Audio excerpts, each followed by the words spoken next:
એમ્સની અંદર internship doctor તરીકે રતનકુમાર મોહનલાલ મેઘવાલ મૂળ રહેવાસી જેસલમેર રાજસ્થાનના છે. તે અહીંયા એમ્સ ખાતે ઇન્ટર્નશીપની ડૉક્ટરની પ્રેક્ટિસ કરતા હતા. તે દરમિયાન તે વ્યક્તિ અગાઉ પણ 27 જાન્યુઆરી 2026ના રોજ ગુમ થયાની જાણવાજોગ બ્રોડકાસ્ટ થયેલ.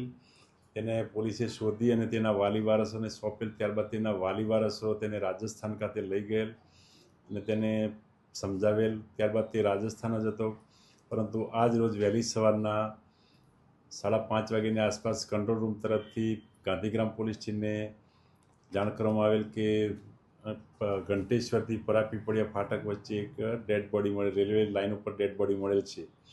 જેનું સ્થાનિક પોલીસ જઈ અને ત્યાં તેનું ઇન્ક્વેસ્ટ પંચનામું કર્યું, તેમજ તેનું પીએમ કરાવ્યું, તેના વાલી વારસોનો સંપર્ક કર્યો અને તે જે જગ્યાએ રેલવે નીચે કપાઈ ગયેલ ત્યાંથી તેનું લેપટોપ, મોબાઈલ, તેના બીજી મેડિકલની ફાઇલ તેમજ તેનો મોબાઈલ, આઈડી કાર્ડ વગેરે વસ્તુઓ મળેલ.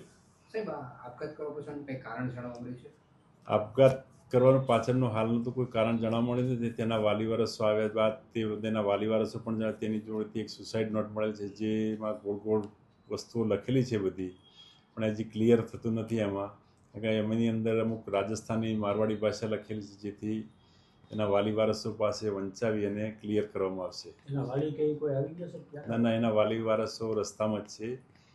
એ લગભગ સાંજે 5-6 વાગ્યા સુધી પહોંચી, 5-6 ને પણ રાતના 8 વાગી જશે. સાહેબ, આ જ્યાં ઘટના બની છે તેને કોઈ વિદ્યાર્થીઓના કાંઈના ક્લાસરૂમના કોઈ નિવેદનો લેવામાં આવશે કે નહીં? હા, લેવામાં આવશે. તેના વિદ્યાર્થીઓના તેમજ બીજા અન્ય સ્ટાફ છે, ત્યાંના બીજા મેડિકલનો સ્ટાફ છે, તેમના પણ નિવેદનો લેવામાં આવશે કે અગાઉ આ ઘટના પાછળ બનવાનું કારણ શું, ને એના તમામના નિવેદનો નોંધવામાં આવશે. આ જાન્યુઆરીમાં જ્યારે ગુમશુદા થયો હતો ત્યારે તેણે આપઘાતનો પ્રયાસ કર્યો હતો એવી ચર્ચાથી વાત સાચી છે કે નહીં?